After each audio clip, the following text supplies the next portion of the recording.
बोलो जयकारा बोल मेरे श्री गुरु महाराज की जय। सभी गुरुमुख प्रेमियों से सप्रेम जय सच्चिदानंद। वंदो चरण सरोज गुरु मुद मंगल आगार। जेहि सेवत नर होत हैं भव सागर से पार। गुरु जी के सुमिरन मात्र से नाशत विघ्न अनंत। तासे सर्वारंभ में ध्यावत हैं सब संत। तासे सर्वारंभ में ध्यावत हैं सब संत। इंसान जब इस दुनिया में आया बिना वस्त्रों के आया और बड़ा कमजोर बन करके आया। और ये भी निश्चित है कि जिस वक़्त इंसान इस दुनिया से जाएगा बिना वस्त्रों के जाएगा, कमजोर दुर्बल निर्बल होकर के जाएगा। जब यहाँ आया बिना रुपयों पैसों के आया। इंसान के पास कोई धन दौलत नहीं थी जब इस दुनिया में आया। कोई धन पदार्थ लेकर नहीं आया, खाली हाथ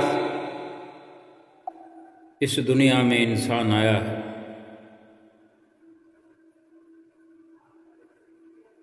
और इंसान जब इस दुनिया में आया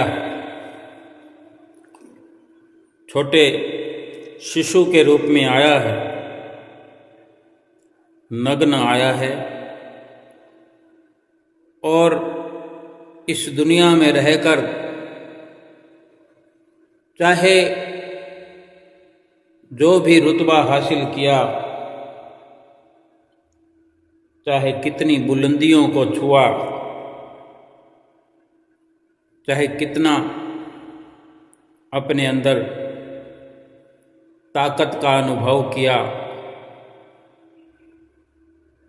कितना धन दौलत कमाया, लेकिन जैसे आए थे वैसे ही जाना है। बिना कपड़ों के जाना है। कमज़ोर हालत में पैदा हुए और कमज़ोर हालत में जाएंगे। बिना धन पदार्थ के यहाँ से जाना होगा। जिस तरह जन्म लेने पर, जन्म होने पर इंसान को किसी और ने स्नान कराया, वो पहला स्नान जो खुद न कर सका, दूसरों ने इस शरीर को धो दिया, स्नान करा दिया। ऐसे ही आखिरी स्नान भी कोई और ही इंसान के शरीर को, हमारे शरीर को धो करके, जिसका स्नान नाम दिया जाता है, कोई और ही स्नान करा करके हमें यहाँ से शरीर रूप में विदा करेगा शमशान के लिए। जब यहाँ आए थे इस दुनिया में, हम हर इंसान जब इस दुनिया में आया, इस दुनिया के लिए अनजान था, किसी को जानता नहीं था, किसी को पहचानता नहीं था, अनजान बनकर आया था। और आखिर में यहाँ से जाते वक्त अनजान होकर ही रह जाएंगे, अनजान होकर ही वहाँ पहुँचेंगे जहाँ हमने जाना है। वहाँ भी सबसे अनजान होकर ही पहुँचेंगे। लेकिन विचार केवल इतना ही है कि इतना अभिमान किस लिए, इतना द्वेष किस लिए, इतनी ईर्ष्या किस लिए, इतनी घृणा, इतनी नफरत, इतनी नाराजगी, इतना अहंकार, इतना स्वार्थ क्यों इंसान इस बीच के जीवन में करता है? क्यों नहीं अपने जन्म के वक्त का विचार नहीं करता कि जब मैं इस दुनिया में जन्मा, जब मेरा जन्म हुआ तो ऐसी हालत थी कि ना किसी को पहचानता था, ना किसी को जानता था, ना मैं अपने आप से खा सकता था, ना पी सकता था, ना पहन सकता था, ना स्नान कर सकता था। और गंदगी में 9 माह 9 महीने लगभग गंदगी में यूं लिपटा रहा। जन्म होने पर दूसरों ने उस गंदगी को साफ किया, साफ सुथरा मेरे शरीर को किया। क्यों नहीं ये याद करके हम अच्छे विचारों वाला जीवन जीते? क्यों नहीं याद करके कि मैं कितना कमज़ोर था, बलहीन था, ये याद करके फिर अच्छे विचारों वाला जीवन हम जीते हैं? क्यों वो सब भुला करके हम अहंकार वाला जीवन जी रहे हैं, नफरत वाला जीवन जी रहे हैं, हर एक से घृणा करते हैं, ईर्ष्या करते हैं, बात बात में नाराजगियां जाहिर करते हैं? और यही अंत समय भी होने वाला है। जो बचपन में हुआ, जो जन्म लेते समय हुआ, वो मरते वक्त भी होने वाला है। वो भी हम याद अगर करें, याद करते रहा करें, याद किया करें, मृत्यु को याद किया करें, मृत्यु के वो क्षण याद किया करें, जन्म को याद किया करें, जन्म के वो क्षण याद किया करें। हमें खुद अपना याद नहीं तो हम सुनते तो हैं, या दूसरों को हम अपनी बड़ी अवस्था में, समझदारी में दूसरों को जन्म लेता हुआ तो देखते हैं, जन्म की अवस्था को समझते हैं कि कैसे जन्म की अवस्था दूसरों की होती है, वैसी ही हमारी रही होगी। और हम ये याद करके, विचार करके, हमारे पास पृथ्वी जो है, जमीन जो है, इस पर जो हमें रहने का अवसर मिला है, बड़ी बड़ी अपार कृपा, दया भगवान की हुई है, जो हमें इस जमीन पर, इस धरा पर रहने के लिए सुनहरी अवसर मिला है। ये इस धरती पर रहने का समय हमारे पास सीमित है। कोई यहाँ युगों युगांतरों तक रहने का अवसर हमें नहीं मिला है, एक सीमित समय मिला है। और हम इसे बेकार में बर्बाद कर रहे हैं, किसी से नफरत करके, किसी से घृणा करके, किसी से नाराज होकर के, मतलब परस्ती में, ईर्ष्या द्वेष में, अहंकार में। क्योंकि जो हमारे पास रुतबा है, हमारे पास धन दौलत है, अच्छी पोशाकें पहनने के लिए हैं, अच्छी सूझबूझ है, ये हम समझते हैं कि हम समझदार हैं। लेकिन कोई और भी हमें समझदार कहे, ऐसा विचार भी तो करना चाहिए, ऐसा कार्य भी करना चाहिए। कोई और भी हमें समझदार कहे, और जिसने यहाँ भेजा है मूल रूप से, तो ये विचारधारा हमारी होनी चाहिए, ये विचार हमने करना चाहिए कि जिसने भेजा है, क्या वो भी हमें समझदार समझ रहा है? हम यहाँ से जैसी भी हालत में जाएंगे, चाहे जैसी हालत में आए हैं, नग्न आए हैं, नग्न ही चले जाएंगे, कमज़ोर आए हैं, कमज़ोर ही रह जाएंगे। जैसे भी जीवन व्यतीत करें, क्या यहाँ से जाने पर भी जिसने हमें भेजा है वो हमें समझदार कहेगा?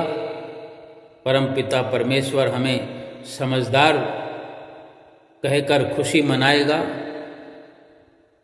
कि तुम दुनिया में रह कर के अच्छा जीवन व्यतीत करके आए? कोई प्रसन्नता जाहिर करेगा? दुनिया की छोड़ो, दुनिया में अगर किसी ने हमें अच्छा समझा या बुरा समझा, दुनिया में तो अच्छा जीवन व्यतीत करने वालों को भी अपने अपने नजरिए से देखा जाता है। दुनिया मतलब की है, मतलब परस्ती की है। अगर अच्छा समझे तो भी और बुरा समझे तो भी दुनिया तो एक झूठ का पुलिंदा है। क्या अपना, क्या पराया, क्या बेगाना, क्या अच्छा, क्या बुरा, क्या ऊंच, क्या नीच, क्या अमीरी, क्या गरीबी। जिस भी प्रकार से जीवन व्यतीत करें, अगर एक ख्याल हमें बना रहे कि जिसने इस दुनिया में हमें भेजा वो मतलबी नहीं है, वो मतलब परस्ती हमसे नहीं रखता, वो परोपकारी है, वो दयावान है, करुणा का सागर है, वो करुणा बरसाने वाला है, तभी करुणा के तहत ही हमें इस धरती पर चाहे सीमित समय के लिए ही सही अपनी करुणा से हमें ये अवसर प्रदान करता है, किया है। लेकिन हमें इस जीवन की हर परिस्थिति में, चाहे प्रतिकूल परिस्थिति हो, हमारे हर प्रकार से हमारे खिलाफ हो अवस्था, दुखों की अवस्था हो, कोई हमें छल रहा है, कोई ठग रहा है, कोई मतलब परस्ती हमें दिखा रहा है, कोई कैसा भी हमसे व्यवहार कर रहा है, हमने निरंतर प्रयास यही रखना है कि धैर्य धारण करते हुए, कभी धैर्य का त्याग नहीं करना, धैर्य नहीं छोड़ना है, धीरज धारण करते हुए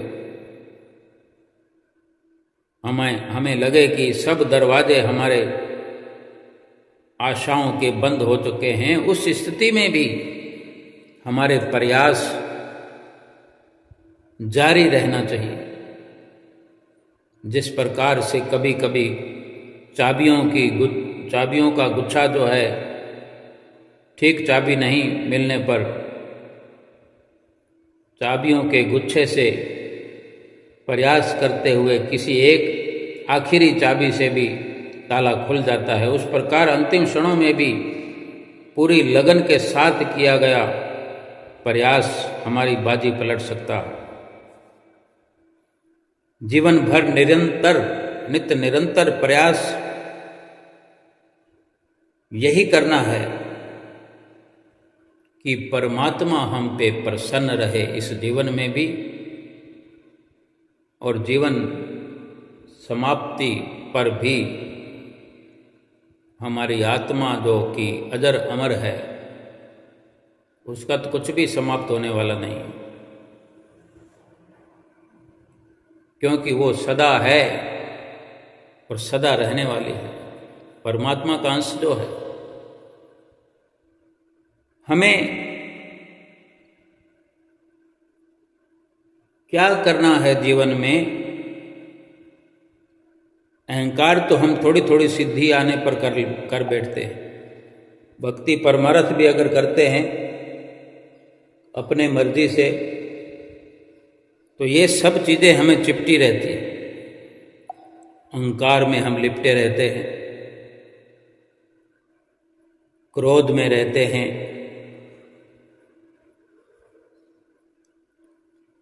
वास्तव में जब तक संतों महापुरुषों की शरण नहीं मिलती तब तक न हमारा अहंकार समाप्त होता है, न मतलब परस्ती बंद होती है, न ईर्ष्या, न द्वेष, न क्रोध। इनके वशीभूत होकर के अगर हम अच्छाई पर भी चलते हैं तो कोई लाभ नहीं होता। फरीद साहब का नाम सबने सुना होगा। कहते हैं फरीद साहब जी की माता ने बचपन से ही अपने बच्चे को भक्ति के मार्ग पर लगाए रखा। काफ़ी समय फरीद साहब ने जंगल में पेड़ के नीचे बैठकर तपस्या की। तो एक दिन गर्मी का समय था, पेड़ के नीचे बैठे ही थे तो पक्षी भी गर्मी में पेड़ की ओट में आकर के विश्राम करते हैं। तो कुछ चिड़ियाएँ उसी वृक्ष के ऊपर बैठी थी और शोर मचा रही थी। फरीद जी जो कि पेड़ के नीचे बैठकर तपस्या कर रहे थे कई समय से, तो उस दिन चिड़ियों की चहचहाहट से फरीद साहब की तपस्या बाधित हुई, विघ्न पड़ा। तब ध्यान तपस्या से हटने लगा। तो उन्होंने क्रोध में आकर के चिड़ियों से कहा कि ये चिड़ियों, मर क्यों नहीं जाती तुम? जैसे ही ये फरीद जी ने वचन किए तो क्या देखते हैं, सारी चिड़ियाएं जो पेड़ पर बैठी थी तड़ातड़ करती हुई नीचे आकर गिर गई, मर गई। अब उन्हें ये देख करके याद आया कि क्रोध में कह तो दिया और उनके कहने से चिड़ियाएं मर गई। तो ये याद आया कि उनकी माताजी ने एक बार कहा था कि किसी भी जीव की हत्या करना जो है वो भारी पाप होता है।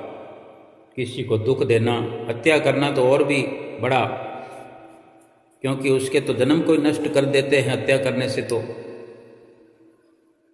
और फरीद जी सोचने लगे कि मेरे कहने से यहाँ तो कई सारी चिड़िया मर गई हैं। तब फरीद जी ने फिर वचन किए, ये विचार करते हुए कि अगर मेरे कहने से मरी होंगी तो सारी की सारी चिड़ियाँ जिंदा भी हो जाएंगी। फरीद जी कहते हैं कि अगर मेरे कहने से मरी हो सारी चिड़ियाओं तो फिर से जिंदा हो जाओ। सारी चिड़ियाँ उसी समय जिंदा हो गई और फुर्स से उड़ भी गई। फरीद जी ने देखा कि मेरे कहने से चिड़िया मर भी गई और जिंदा भी हो गई। तो फिर एक नया विचार उनके अंदर आया कि अब मेरी तो भक्ति पूरी हो गई। मेरे कहने से चिड़िया मर गई, मेरे कहने से जिंदा हो गई, तो मेरे में तो भरपूर शक्ति आ गई है भक्ति की। और फरीद जी जब उनको लगा कि मेरी तपस्या पूर्ण हो गई तो खुशी में फरीद जी उठ खड़े हुए और चल दिए। चलते चलते रास्ते में उनकी नज़र एक माता पर पड़ी, एक स्त्री पर पड़ी जो कुएं में से पानी निकाल रही थी। और फरीद जी चूँकि प्यासे थे, चलते चलते वहाँ पहुँचे जहाँ वो माई कुएं से पानी निकाल रही थी। तो फरीद जी ने वहाँ माई से जाकर कहा कि ये माई, ये माता, थोड़ा पानी पिला दीजिए।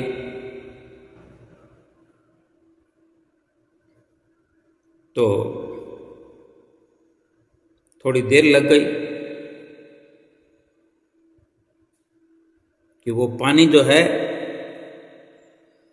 निकाल कर बाहर उड़ेल रही थी। तो फरीद जी को लगा कि पानी को किसी काम में नहीं लिया जा रहा है और केवल कुएं से पानी निकालती है माई और बाहर बाल्टी को उड़ेल देती है, लेकिन मुझे पानी नहीं पिला रही। फरीद जी को वहाँ पर फिर गुस्सा आने लगा और फिर से कहा, भाई इतनी देर हुई, पानी क्यों नहीं पिला रही हो माई? थोड़ा गुस्से में कहा। इसलिए माई ने कहा फरीद जी से, सुन फरीदा, मैं कोई जंगल की चिड़िया नहीं हूं जो जिन्हें तू मार भी देगा और जिंदा भी कर लेगा। तब फरीद जी हैरान हुए कि मैंने तो बहुत दूर पेड़ के नीचे बैठे हुए चिड़ियों से मरने को कहा और जिंदा होने को कहा, इसे कैसे पता चला? और इसे कैसे पता चला कि मैं फरीद हूं? ये कैसे सब कुछ जानती है? तब फरीद जी ने माई से पूछा कि माई तुझे कैसे पता चला कि मैंने चिड़िया मारी और जिंदा भी करी? तब माई ने कहा, इस समय जो भी तीनों लोकों में हो रहा है वो मेरी आंखों के सामने है। फरीद जी ने पूछा कि ये शक्तियाँ आपको कहाँ से प्राप्त हुई? तो उसने बताया कि ये सब शक्तियाँ मुझे केवल पति की सेवा करके प्राप्त हो गई। तब फरीद जी को समझ में आ गया कि ये ऐसी सिद्धि शक्तियाँ प्राप्त करना कोई बड़ी बात नहीं है। असली मंजिल जो भक्ति की है, वो परमात्मा की प्राप्ति है, वो मंजिल अभी दूर है। तब फरीद जी ने उससे पूछा कि माई तू बार बार पानी क्यों फैला रही है? मुझे पानी नहीं पिला के ये पानी नीचे क्यों फैला रही? तब माई ने कहा कि मेरी बहन के घर में आग लगी है, उसी आग को बुझा रही हूँ। फरीद जी ने पूछा कि तेरी बहन का घर कहाँ है? तो माई ने कहा कि वो तो कोसों दूर है। तो फरीद जी समझ गए कि माई बहुत पहुँची हुई है। तब फरीद जी ने विनती की, माई तो मुझे ये बता कि मुझे भक्ति प्राप्त हो ऐसे सतगुरु कहाँ मिलेंगे? तब माई ने कहा कि फरीदा तुझे फलां जगह पर जा कर के पूर्ण सतगुरु मिलेंगे, वहीं तुझे भक्ति प्राप्त होगी। भाव कहने का ये है कि इस मनुष्य शरीर का उपयोग किस तरह किया जाए कि सदा के लिए ये जो बार बार जन्म लेना, दूसरों के सहारे रहना, खुद को शुद्ध नहीं है, ताकत नहीं है, और मृत्यु के समय भी यही हाल होता है। ये मृत्यु जो है एक रोग है। बार बार मृत्यु को प्राप्त होना, फिर बार बार जन्म लेना, ये जन्म होना भी मृत्यु कई मौतों के बराबर है। केवल जन्म से पहले जो नरक धारण करना पड़ता है माता के गर्भ में, इससे बड़ा नरक और क्या हो सकता है? थोड़ी सी गंदगी शरीर पर हमारे लग जाती है तो हम पानी से धोते हैं, साबुन से धोते हैं, कितना वहम करते हैं, कितना संशय होता है। और गर्भ धारण किए हुए शिशु को जाने कितनी गंदगियों के अंदर रहना पड़ता है। गंदगी को टच नहीं करना, बल्कि गंदगी के अंदर ही रहना है इतने माह तक। एक बार विचार तो करके देखें कि कोई अगर बार बार जन्म लेता, चाहे इंसान हो चाहे जानवर हो, गर्भ तो सबको धारण करना पड़ता है। समय कम या ज़्यादा हो सकता है, लेकिन गर्भ धारण करना कितना एक मुश्किल है, हर किसी के लिए दुखद है। इस मनुष्य शरीर का उपयोग करना आ जाए, इस समय का सदुपयोग करना आ जाए, सदा के लिए इस जन्म और मरण के दुख से ऊपर उठा जा सके, छुटकारा मिल सके। इसका जवाब तो फिर यही है कि एक गुरु मिल जाए, जिंदा गुरु, जो वास्तव में हमें समझता हो और समझा सकता हो, कुछ बता सकता हो, हमें आईना दिखा सकता हो।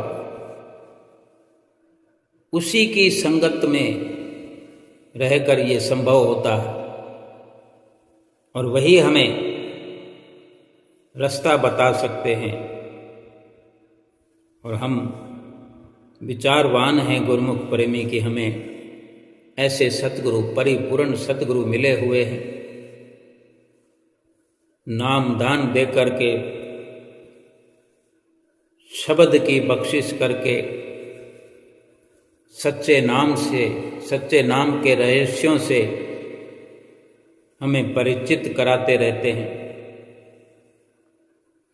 और इसी सच्ची भक्ति के द्वारा हमारी अंतर आत्मा ऊपर की ओर उठाने का हर वक्त इशारा करते हैं। जो हमें ये सुमरन दिया जाता है, श्वास श्वास सुमरन करने के लिए हिदायत की जाती है, ये आत्मा अंदर ही अंदर ऊपर उठती हुई आध्यात्मिक मंडलों में पहुंचती है, यानी अपने सचखंड में, अपने असली घर में, निज घर में पहुंचती है। जो सतनाम, सच्चे परमात्मा का अपना असली ठिकाना है, वहीं ये आत्मा पहुंचती है और वहीं इसका अपना असली निज घर है। मनुष्य जन्म का वास्तविक उद्देश्य तो ये परम गति प्राप्त करना ही है। यही मनुष्य का कर्तव्य है, अधिकार है। लेकिन मनुष्य क्या कर रहा है? हम क्या कर रहे हैं इस दुनिया में आकर? जब से जन्म लेकर के आए हैं, मेरे तेरी में लगे हुए हैं, मैं मेरी में लगे हुए हैं, अहंकार को फलीभूत कर रहे हैं। काम, क्रोध, लोभ, मोह, अहंकार, इनकी जितनी भी सेना है, इन्हीं की सारी सेना के दबदबे में आए हुए हैं, इनके शिकंजे में कसे हुए हैं। और हम नाच रहे हैं रात और दिन, और ये नचा रहे हमें, मालिक की भक्ति से दूर करते जा रहे हैं। और हम दूर होकर के दुखों के खड्डे में हर वक्त गिरे हुए नजर आते हैं।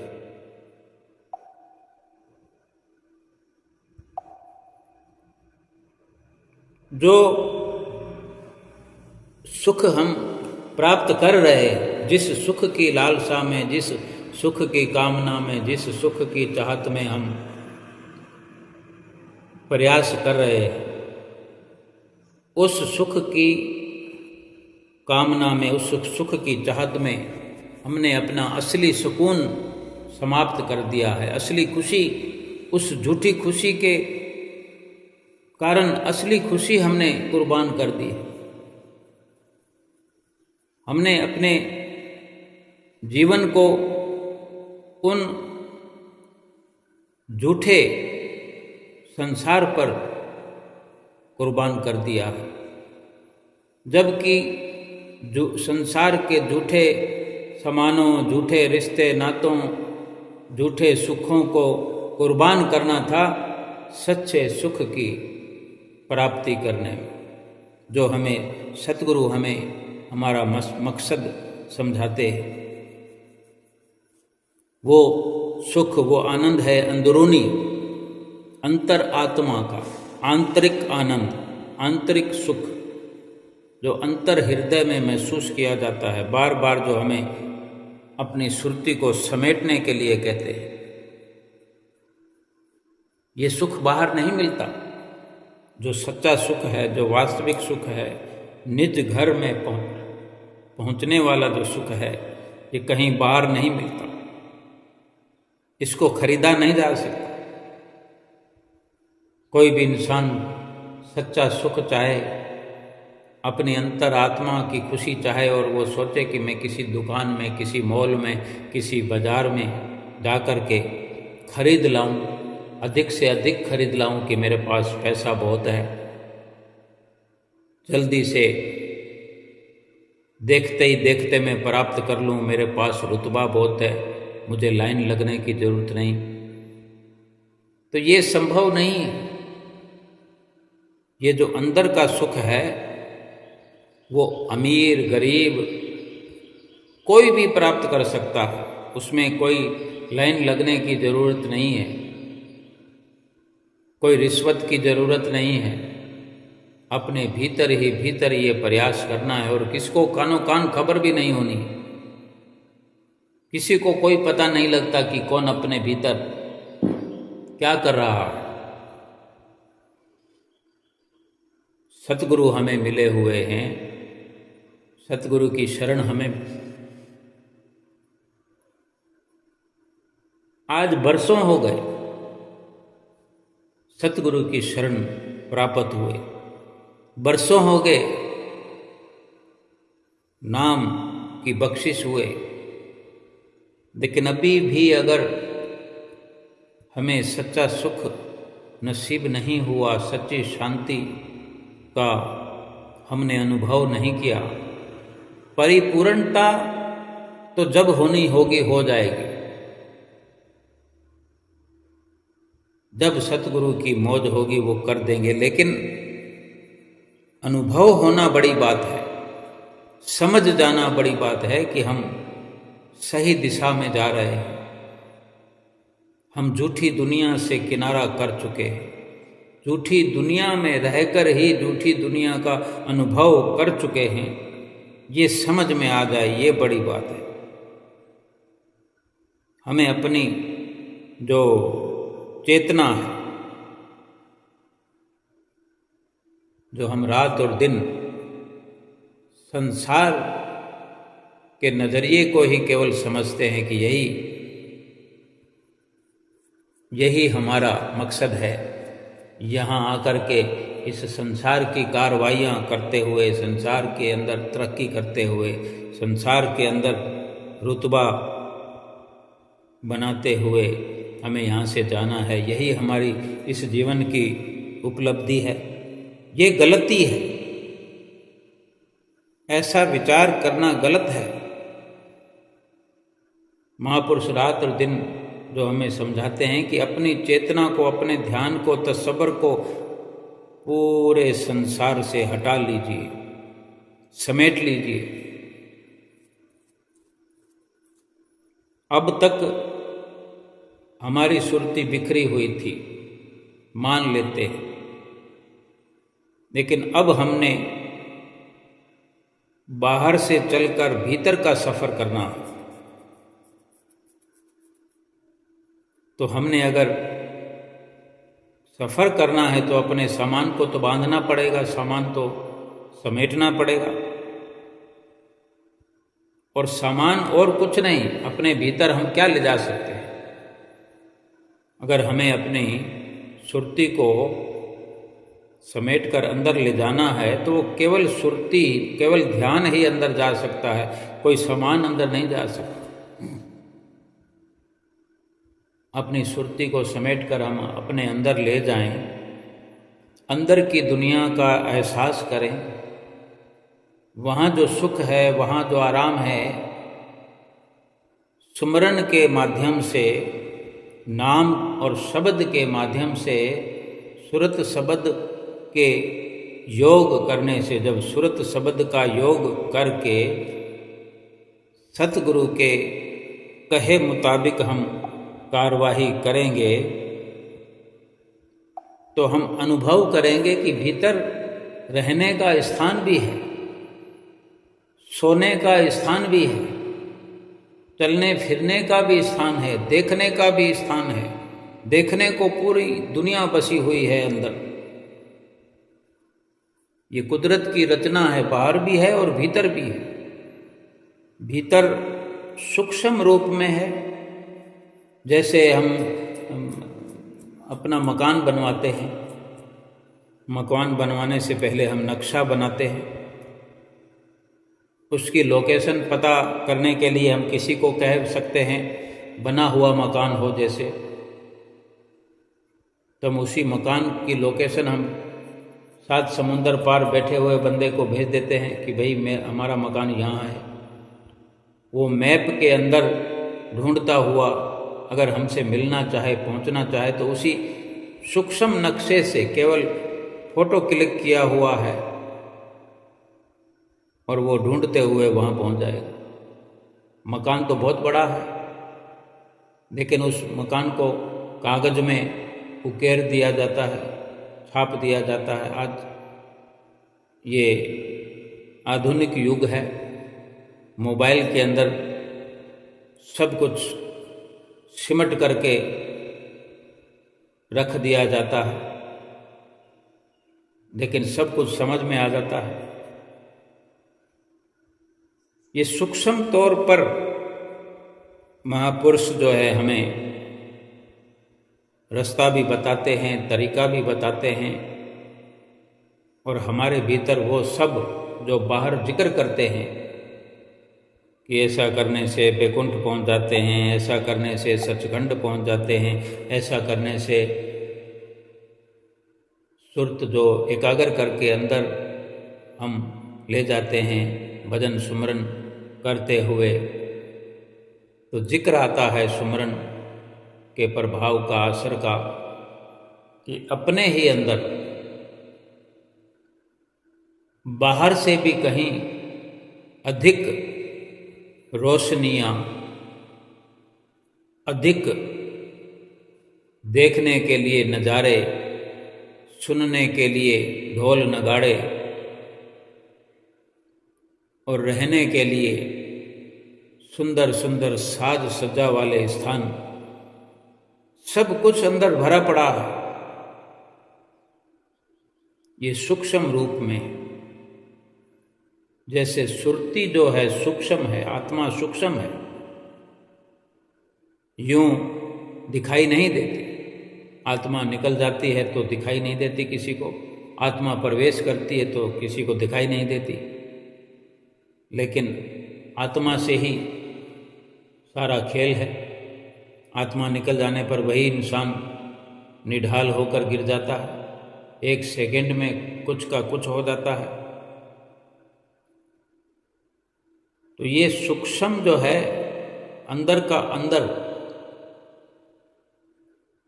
अपनी आत्मा के लिए है, और बाहर जो ये स्थूल रचना है कुदरत की, दोनों ही रचनाएं कुदरत की है।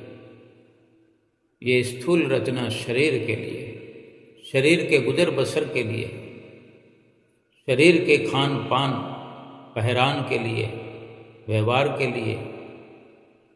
बाहर का जितना भी आडंबर है, ये शरीर इसमें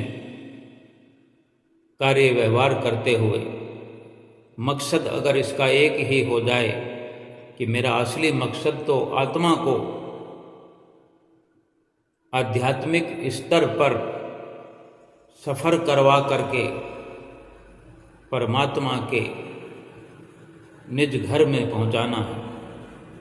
ये संसार, ये दुनिया जो स्थूल रूप से बड़ी बड़ी नज़र आती है, ये काम निकालने के लिए, अपना काम बनाने के लिए, कि शरीर के माध्यम से वो सारी सुविधाएं हमें जुटानी है।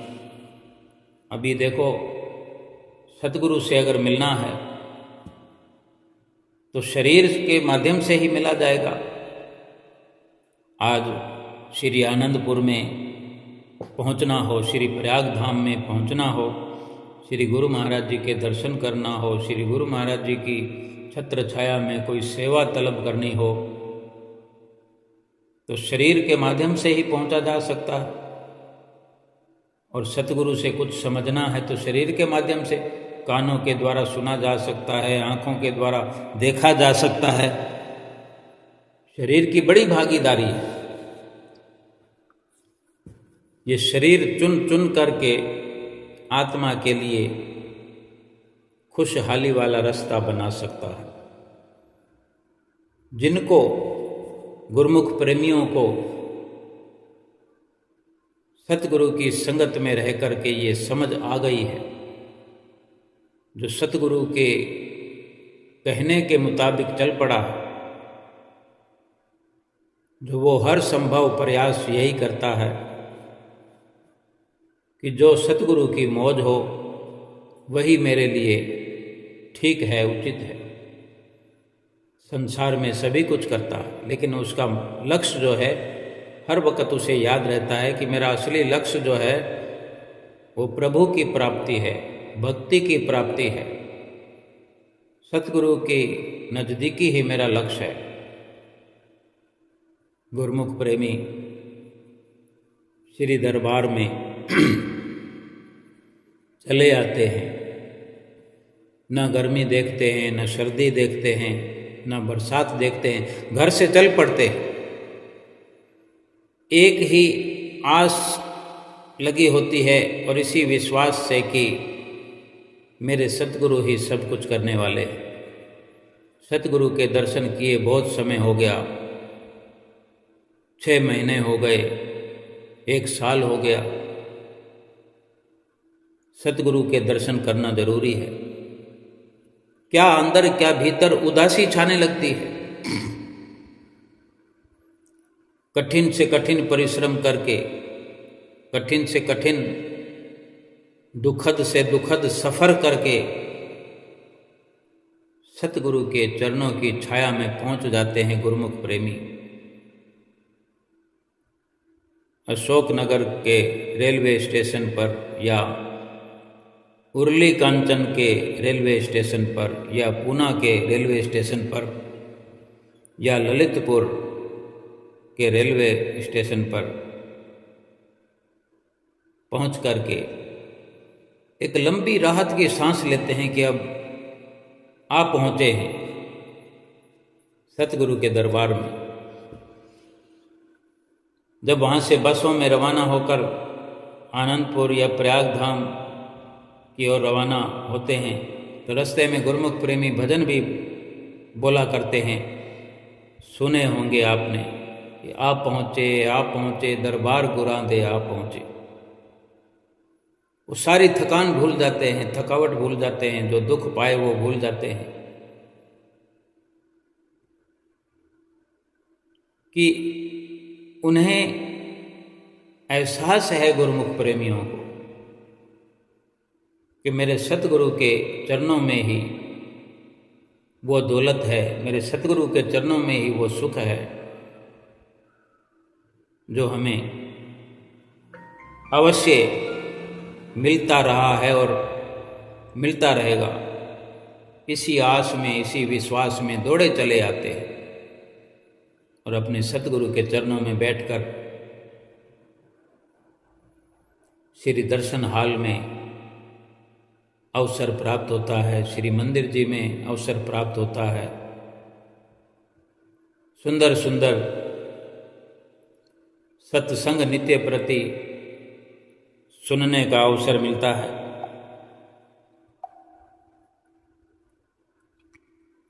जितना भी इशारा होता है उसका मतलब यही होता है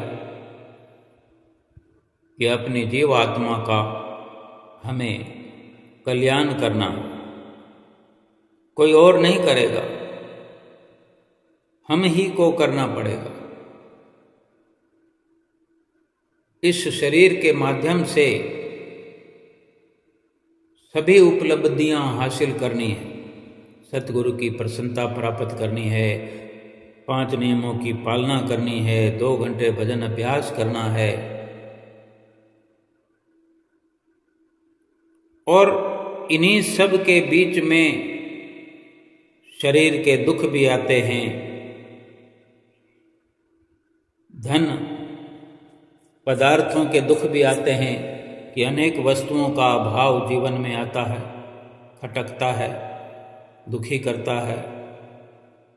अनेक अनेक घटनाएं, दुर्घटनाएं हमारे जीवन में होती है। लेकिन गुरुमुख जो हैं वे भली भांति समझते हैं, वे जानते हैं, महसूस करते हैं। सतगुरु के चरणों में बैठ बैठ करके उन्हें ये अनुपम ज्ञान मिल गया है और समझ आ गया है, और उन्होंने अपने जीवन में जो करनी का पौधा लगा दिया है, सुमरण करते हुए जो उन्होंने एक प्रैक्टिकल शुरू किया हुआ है, एक अनुभव उन्हें जीवन में हो रहा है, होता रहा है और होता रहेगा कि जो भी हमारे जीवन में घटनाएं घटित होती हैं, जिस भी प्रकार के दुख आते हैं, चाहे धन की कमी हो, शरीर में दम की कमी हो, या कोई दुख लगा हो, कोई रोग लगा हो, कोई बीमारी हो, ये जितनी भी घटनाएं हमारे जीवन में घटित होती है, हमारे साथ होने वाली हर घटना का बीज हम ही ने पिछले जन्मों में बोया है, और हमने जो बीज बोया है तो उसकी फसल भी हमें काटनी है। दुखी नहीं होना, विचलित नहीं होना, खुशी खुशी वो फसल काटते हुए खुशी खुशी अपने जीवन को सफल बनाते हुए सतगुरु की ही हर वक्त प्रसन्नता प्राप्त करें। संसार में रह करके बहुत ज़्यादा विचलित हो जाते हैं हम। जब दुख आते हैं, कोई शारीरिक बीमारी आती है, बड़ा दुखद वो अवसर होता है। ऐसी घड़ी में अगर याद आ जाए या याद बनी रहे कि ये हमारा ही किया कराया है, और दुख तब बड़ा हो जाता है जब हम ये समझते हैं कि हमने तो कुछ किया ही नहीं, या फिर इस झूठे संसार से उम्मीदें पाल रखी होती हैं, सपने बुन रखे होते हैं, किसी को कुछ दिखाना चाहते हैं, किसी को कुछ बन करके उसके आगे पेश होना चाहते हैं।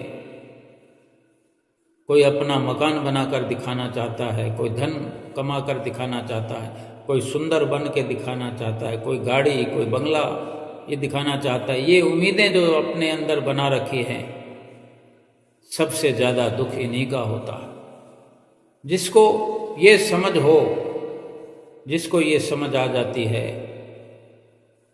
कि संसार में आए हैं तो केवल भक्ति करने के लिए आए हैं, ना कुछ दिखना है ना दिखाना है, भक्ति और परमार्थ करके यहाँ से वापस जाना है, और कोई निश्चित समय नहीं है, कभी भी अवसर आ सकता है। इसलिए हर वक्त, हर घड़ी, रात और दिन भजन सुमरन करते रहें। सतगुरु की जो हमारे लिए भक्ति की राह आसान से आसान हमारे लिए बनाई है, उस पर रात और दिन चलते रहें,